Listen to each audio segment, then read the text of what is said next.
Welcome back. Joining us in studio, Honolulu Police Department Chief Joe Logan. Chief, thank you so much for being here. Thank you, Gina. Thanks for the opportunity to be here. I appreciate it. So we might be on the cusp of a fairly big change for the men and women of your department with the 312s. Tell us what that means and where we're at in the process. So it's a change for this generation of police officers. I've looked at the statistics. I looked at overtime and motor vehicle collisions with our officers involved. You know, are they fatigued? Is it too tiring? Is it too taxing?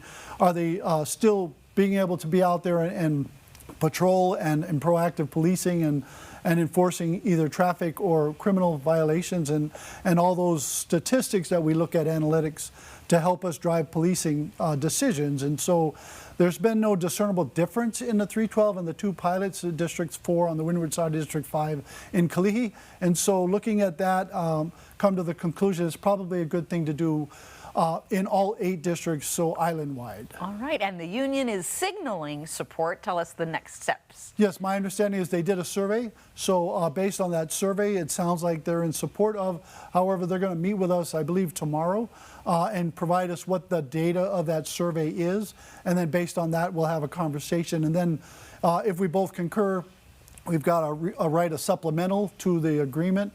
And then when would be implement, right? So we're looking at probably late summer. All right, and what that means then, 3 work days a week, 12 hours a day. That's correct. Sounds great getting 4 days off. What are some of the pros and cons? So you don't necessarily have to be 3 on, 4 days off. That's one way to do it. You could split that up in a number of ways that best suits your district, depending on workload and other venues. So I leave that up to the leadership of that district to make that decision. But that 4 days off, it allows you more time to spend with your families. We hope that you are doing it and taking that or going to school or doing something else, maybe a hobby that you like, spending that time just to decompress yourself from law enforcement activities and the stressors of being a police officer. Now you had to look at a lot of data for changes like this. Another place where data comes into play is your own 5-year plan. You talk about looking for hot spots, data-driven policing.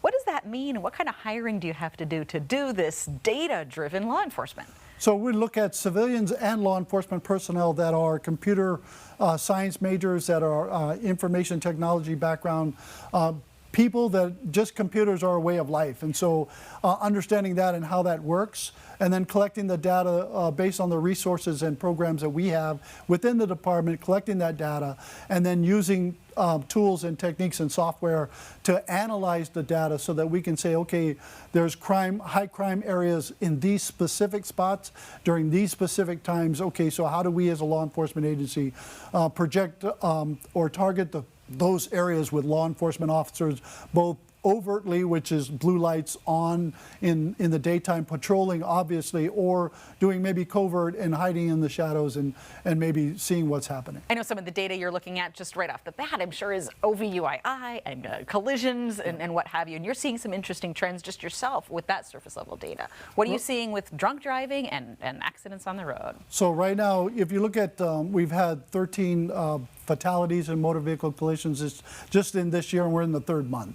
Right, and the numbers seem to be trending upward from pre-COVID into COVID and then what we're seeing today.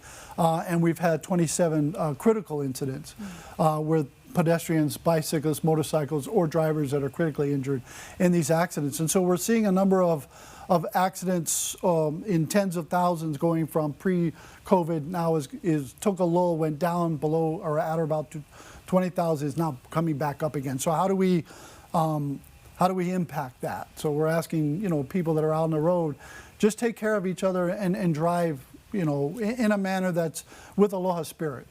Now, these types of accidents and collisions, or even violent crime for that matter, doesn't happen on the clock, doesn't happen always 9 to 5, and the public seeking continually more and more information. What's your plan for more access for media and for the public to get information quicker and 7 days a week? Right, so we are looking at plans of hiring or designating people within the department who can be spokespersons people, whether that's evening hours on weekends. And so we need to be able to train people up for that. And so when events happen, that we want somebody in front of the camera to tell the public what's going on, that we can find those people at the right time in the right place to be able to provide that information.